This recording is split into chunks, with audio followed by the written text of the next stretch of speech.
Hello everybody, welcome. I'm No02, and thank you for watching this video. I just completed Act 1 by myself with bots. We'll sort of be moving on now to really pumping out all the No Hope content and getting it rolling in. This video is sort of like a No Hope laundry list where there's some things that I want to talk about, discuss, explain to you, sort of a foundation of everything that No Hope is going to be, as far as my No Hope content is going to be, get it out of the way so that I don't have to repeat myself for every single future video that's going to be coming out. Make my future videos shorter. I'm sure a lot of you will appreciate. And it'll just allow me to go, hey, come watch this video. Have X, Y, Z question. This video will be broken down, and I feel free to check out the tool the tips, the timestamps for this video, and as well as future videos because I love time. I will be talking about future content, deck disclaimers for my solo decks for No Hope mode, and then the No Hope economy, because the No Hope economy is very, very important, and I am using a card that I've always used, and we'll talk about it when we get there. You'll see some very important things to understand about the copper cards when it comes to playing with the bots. Again, check the timestamps for what sounds most interesting to you. Future content. My Back for Blood part of my channel began with me making nightmare guides, where I would make a nightmare deck and then show gameplay of that particular deck as a proof of concept. It's going to work exactly the same way. I'm going to be making a No Hope deck, showing you the deck, talking about how it works, the ideas, the concepts, play style around it, why it's successful. That will then be followed by gameplay footage of me playing solo queue with the bots using that same exact deck that I discussed as a proof of concept that the deck actually does work. And those playthrough videos, those guide videos will basically have me talking about my decision making and how I play it, and what I value, and the choices that I make from as far as what I buy as upgrades and cards and things like that in general. That will be released shortly after all the deck videos are being released as well. That will then be followed by me making team composition videos for No Hope mode. All the same usual stuff. In conjunction with that, I will also be releasing walkthrough videos for the hives, showing you the ins and outs of all 7 of the hives, places to hold out, the best path to take, cutting away all the fluffy, sort of confusing maze part of the hives. If you take this path, this is what you get. If you take this path, this is what you get. And just breaking down the hives in general. I will also be showing you where all of the hidden achievements are on each hives. So if you're interested in that, stay tuned for that as well. And sort of once we get a lot of experience under my belt, I want to make a top 15 cards video for No Hope mode. That'll also sort of be a slash the current meta of No Hope, discussing sort of the breakdown of No Hope and how we are finding the best ways to beat it, and just to complete No Hope with the most amount of ease. But there are definitely some new cards that are strong before that I thought were good before, and they are truly being emphasized as really good cards now that I'm in No Hope solo with bots. Share those things with you guys. Next is deck disclaimers, particularly for all of the solo queue decks, because Nightmare mode doesn't have actual matchmaking solo queue that we have to bots. So as a deck disclaimer, all of my solo deck videos, those decks are going to be designed around the idea that we are playing with bots as our teammates. A great example of why that matters is ammo. We will not be running any extra ammo capacity cards. We will not be prioritizing extra ammo capacity in any way, shape, or form. Because we have bots for teammates, they will drop us lots in the course of each mission. Do that in a team composition, right? These solo decks will not really work in team compositions unless your teammates are running cards that specifically cover your weaknesses, ammo being one of them. So these decks are meant to be played with bots. Secondly, because it's solo queue, right now the current state of my deck designing concept is we have a little bit of everything. We are accomplishing a lot of things with our deck. We're wearing a lot of hats. In a team composition, a lot of times I tend to find that each character in a team composition should be a little more specific, a little more power geared towards one particular thing. So in that sense, these decks are very, very wide as far as what we can accomplish with them. But we're not super focused in on doing one particular thing. In addition to deck disclaimers here, no burn cards. Now, that's not to say that you can use burn cards. Feel free to use as many burn cards as you like when you're using my deck or playing No Hope. But as a point for myself, I made sure that these decks are not designed around using or not using burn cards. Or these decks are designed around not using burn cards. To example that, a copper card, like a Hazard Pay, Money Grubbers, or whatever. You could cut that card out of the deck and replace it with Hired Gun or Windfall every single minute, right? But I will not be doing that. I will not be doing that with these decks. I don't want to put that kind of pressure on you guys as far as requiring you to use burn cards throughout the mission, requiring you uh, play certain burn cards in order for the deck to properly work. Put that pressure on you as far as like going through a run, using lots of burn cards, and then the run dies. That would not feel very good. So all the decks that I will be making for team compositions and solo queue, I will be doing it, and in the gameplay videos, proof of concept, no burn cards. You can do it without them. Feel free to use as many as you like, though. Also, too, there's more than one way to probably beat No Hope mode by yourself. I'm considering at the moment making more than one deck video per act for solo queue, just to example that there are other playstyles and other ways to think about it and beat No Hope mode. So stay tuned for that. Okay, finally, the No Hope economy. Just about all of our problems in No Hope mode can be solved with lots of, and just in general, this will be true for all of the game modes, especially now that they've added more card boxes. Card boxes are the cards that you purchase for 500 copper. Because there's so many card boxes now, there's so much potential for having just a wildly insane powerful deck. We have enough copper to make cards. Having enough copper to make card purchases, very, very important. Also, too, though, part of the economy is team upgrades. In solo queue, we get extra copper for playing with bots. We do not get the copper from the bots.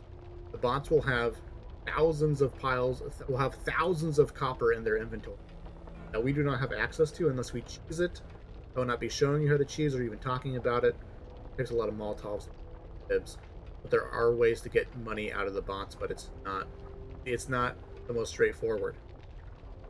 So with that being said, playing in solo queue, we do get bonus copper simply for playing with the bot, but we're not actually getting the copper from themselves.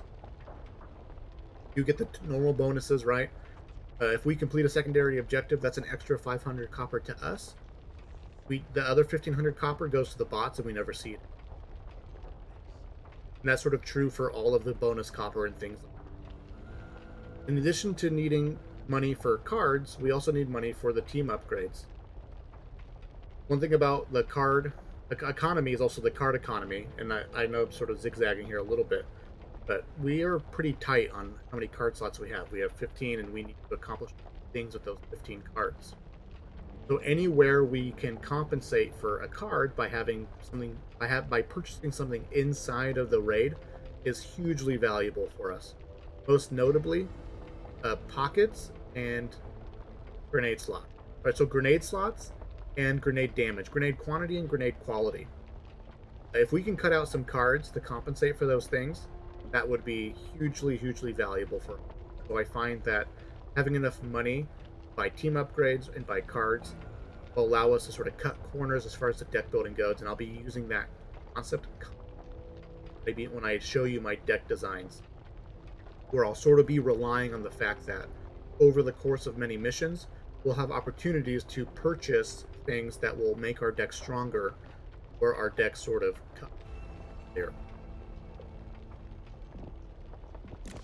With that concept in mind, I would recommend that you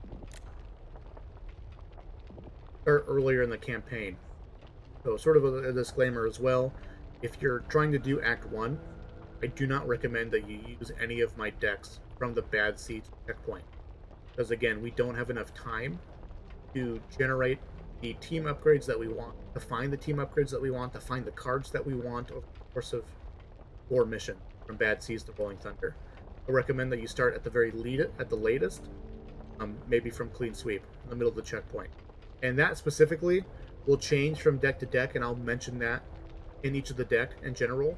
But just as a general concept, keep in mind that if we're going to use team upgrades and cards found in raid or in mission, playing a lot of Cycle Frontier, found in mission, if we're using that concept over the course of a long campaign, or that concept works best if we're playing a long campaign.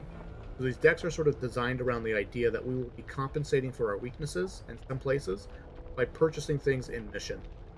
We need a long campaign, and we'll do that starting at Clean Sweep or Resurgence, or like Pipe Cleaners or things like that. Will be almost necessary in order for the deck to be successful. And that has always been true, even in Nightmare mode, where sometimes your most successful, most powerful runs are the ones where you started earlier in the campaign, because you end up at the end with lots of money and powerful cards and purple things and stuff like that. The final bit for the economy here is running a copper card, because remember, I'm not going to compensate for anything with a burn card like Windfall Fired Gun. And so I do feel that economy is such a powerful tool right now in no hope mode. We should run at least 1 or 2 copper cards. Here are the copper cards. Right, here are the copper cards. Stealthy Passage is a great copper card economy, but because it disables our quick slot, that's super risky to not have a stun gun on ourselves. That's super duper risky. So I actually just have not even considered this yet, because not having our stun gun slot is crazy insane to me, I think, at the moment. So we're left with this. Let's talk about Share the Wealth real fast. Typically, we consider this a net gain of 400 copper. That is not the case in no hope mode. Not get the 300 copper from the... That 300 copper goes into the bots. Empty vacuum. They hold on to that money forever. Never see it again. So Share the Wealth is only actually a net gain of 100 copper. Or at the very least, 100 usable copper for us. So then, which means Hazard Pay all of a sudden becomes way better than Share the Wealth. What about Money Grubbers? Money Grubbers is Feast or Famine. In Nightmare mode, we have 12 to 14 piles of copper. At 13 piles of copper, Money Grubbers net gains us about 22 more copper than Hazard Pay at like 72.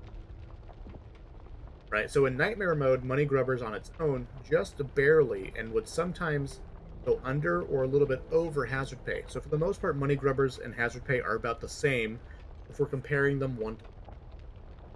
In No Hope mode, there is even less piles of copper, guaranteeing that Money Grubbers will never trigger enough to be better than Hazard Pay unless we run Copper Scav or we get the Cost of Avarice Corruption. Hence, when it comes to Copper Scav, that's 2 card slots. If we design the deck around having 2 copper card slots, this could potentially work. But that also then will require us to loot the entire map, and loot and scoop mentality is very good in No Hope right now. Keep that in mind. When it comes to Money Grubbers and Cost of Avarice, if we're running only 1 card, which would be Money Grubbers, very Feast or Famine. If you're not getting Cost of Avarice, you're not net gaining as much copper as you could with Hazard Pay. When you do get Cost of Avarice, it's insane, and you make up for 2 or 3 levels worth of Hazard Pay. Hence the Feast or Famine part. If you don't get Cost of Avarice, you're just not making enough money. Or not making enough money as you could. Those Cost of Avarice missions are going to be particularly difficult. They're always harder on us because of the bots, mostly. We can obviously comfortably drop our money and not have an issue with it and piggyback money across the mission. Smart about how we transport them across the map. Having a good Cost of Avarice mission is amazing, and you'll need at least one, I think, or want at least one in every solo run of No. But again, it's just that Feast and Famine mentality. If you get too many Cost of Avarice, it's not good. If you get too little, it's not good. I just didn't like the RNG of just rolling the dice and hoping that we can pop off really big on money grubbers. Sometimes you need to get out of a mission early with a hive. Again, that's gonna hurt money grubbers because you don't end up looting the entire map. So I found money grubbers is just not really worth the RNG. There's already so much RNG that we're relying on as far as looking for team upgrades and looking for card boxes that we want, things like that. So let's try and just get away from that horrible RNG. Lucky pennies, why would you ever? It's a worse version of money grubbers. Compound interest, no, none, none, never good. The amount of copper that you need in order for this to actually net gain you any amount of value is insane. We're going to be constantly spending our money all the time. Trades when we get them, and cards when we get them. Compound interest, not a good choice ever in solo or in team. So that sort of leaves us with Hazard Pay and Bounty Hunter. These are probably the best two cards. I am going to be valuing Hazard Pay over everything. I found that even in no hope mode, Bounty Hunter didn't trigger 25 times consistently. Especially if you end up taking a hive out of a mission early, Bounty Hunter would just didn't trigger a tremendous amount. I can't recall if Bounty Hunter resets or not in between levels as far as going into a hive. I keep forgetting to pay attention to that. Just keep in mind that this won't always trigger 25 times to be comparable to Hazard Pay. And even if it did, though, even if this was super duper, even if it was more semi consistent, the point that I'm trying to make is that it's 50 more copper. It's just 50 more copper. That we're gonna run the risk of not having consistent money over time because we want an extra 50 copper, right? Because some missions you can complete super duper fast because of a hive, like Clean Sweep. You can skip everything and just go right to the end of the mission. Bookworms is another great example where you can skip almost in the entirety of the level by just going into a hive, and all of a sudden Bounty Hunter doesn't do a whole lot for us. So I'm going to be valuing Hazard Pay in all of my solo clutch videos. So when you ask me what's going on with Hazard Pay, I'll be pointing you back to this video to this very moment. So I think that's all the laundry that I wanted to get through for future content, deck disclaimers, and the no hook economy. I'll be talking about it more in the gameplay videos as well as a little bit in each of the deck videos, a tiny bit for the moment. This is it.